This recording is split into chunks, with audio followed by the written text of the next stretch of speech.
Жапаров, Баткенге жакында өзгөчө статус берилет. Президент Садыр Жапаров Баткен районунун Аксай айылынын тургундары менен жолугушууда. Жакынкы күндөрү жогорку кеңеште Баткен облусуна өзгөчө статус берүү тууралуу мыйзам долбоору карала турганын билдирди.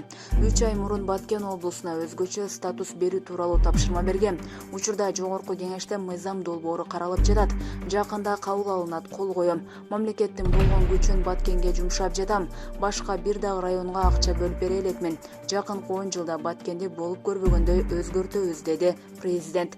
Жергиликтүү тургундар биринчи кезектеги маселелер катары социалдык объектилерди куруу, айылдардын инфраструктурасын жакшыртуу, пенсия менен жөлөк пулдарды төлөө, жумуш орундарын түзүү, жерлерди трансформациялоо жана башка муктаждыктарды белгилешти.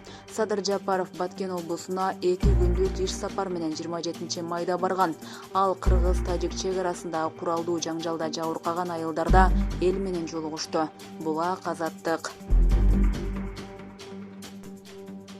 Эки өпкөсү жарабай калган. Абдил Сегизбаев оор абалда жатат. Мурдагы башкы чекист Абдил Сегизбаевке коронавирус инфекциясы жугуп, учурда оор абалда Бишкек шаарындагы номер 6 ооруканада, кызыл зонада УКМКнын кызматкерлеринин кайтаруусунда жатат. Бул тууралуу анын жактоочусу Кантемир Турдалиев Спутник Кыргызстан агенттигине билдирди. Өткөн жума күндөн бери эти ысып жаткан. Дүйшөмбү күнү УКМКнын тергөө абагынын жетекчисинен аны ооруканага алып кетүү туурасында суранып, ошол эле күнү ооруканага жаткан. Дарыгерлер мага Сегизбаевдин эки өпкөсү тең пневмония болуп калганын айтышты. Ал мага мурда айтпаган башка оорулар да болгону аныкталды, деди Турдалиев. Ал Сегизбаевдин баш коргоо чарасы боюнча сотко кайрыларын кошумчалады. Дарыгерлердин бүтүмүн алгандан кийин соттон анын баш коргоо чарасын өзгөртүп, жакшыраак дарыланышы үчүн үй камагына алууну суранам, деди жактоочу. УКМКнын мурдагы жетекчисинин ооруп калганы боюнча маалыматты аталган комитеттин маалымат кызматы тактап жатканын айтышты.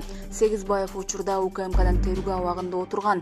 Мындан 8 күн мурда болгон сот жараянында аны 25 июлга чейин аталган жайда калтыруу боюнча чечим чыккан. Булак, Лайк, ТЖ.